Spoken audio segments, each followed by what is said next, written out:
He made such a good point. He just sounds so dispirited. He just sounds just so heavy. The last year and a half has not gone the way Aaron Rodgers thought it would.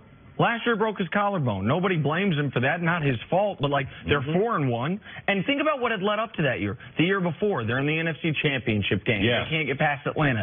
The year before that, they win a playoff game, but they got to go to Carolina, and that was the juggernaut Carolina team. They can't get past them. The year before that, they're a couple minutes from the Super Bowl. Up 12 late in the fourth quarter against Seattle. And it's like stomach punch. And then you get hurt, and then you come into a year healthy.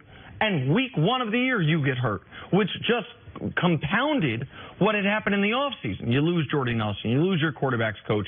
The team trades back in the draft instead of trading up in the draft. You see your biggest rivals. One adds the biggest free agent available, Kirk Cousins. The other... That was a slap in the face, giving Kirk Cousins an all-guaranteed contract in your division. And the other Chicago did this year, picking up Khalil Mack. Right. The Packers are trading for future first, while the Bears are trading away first to go do... So all of that, and then you can't win on the road. You're probably sick of your head coach. And to me, I couldn't help but draw comparisons to LeBron's first run in Cleveland at the end, where the numbers were still there. But if you watched him throughout his career, you knew at the very end, he was gone. Like, because he's in Rodgers, so great, the numbers are still there, but you watch him, the last month, he has not been as good as we're used to seeing him. And LeBron was leaving. I think Rodgers... He's not going anywhere. No, but somebody else might. But somebody else might. And through Aaron Rodgers' play, it might further dictate that person more quickly be out the door. Aaron has been very, very vocal this whole offseason, how he wasn't happy as far as the quarterback coach, wasn't happy about Jordy Nelson.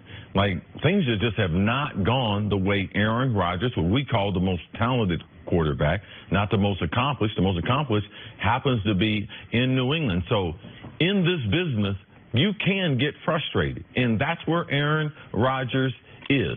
All these guys thriving in 2018 as far as passing, numbers through the roof. Aaron Rodgers, no, he's not thriving. If their offense, it looks very, very similar to an offense they ran 2-3 years ago, which you pointed out yesterday. No type of creativity, not the new type of wrinkles we've seen with the Rams, with the Saints, with Kansas City. So I believe there's problems there. I believe Aaron is very, very frustrated, and it's starting to show.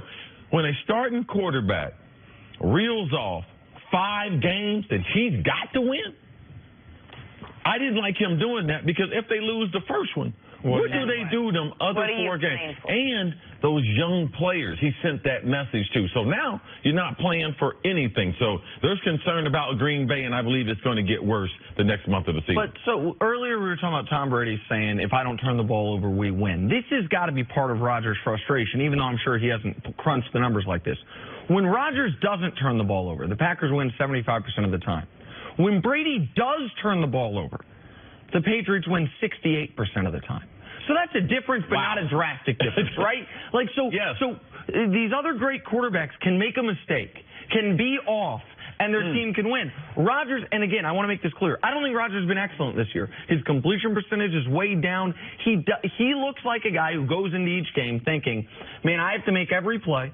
I've got to play perfect, and if I don't, we can't win, and he presses for that. He doesn't take the easy completions. He goes for these monster deep down the field completions throughout the game, and he seems like a guy who is all of a sudden wondering, wait, where'd my career go?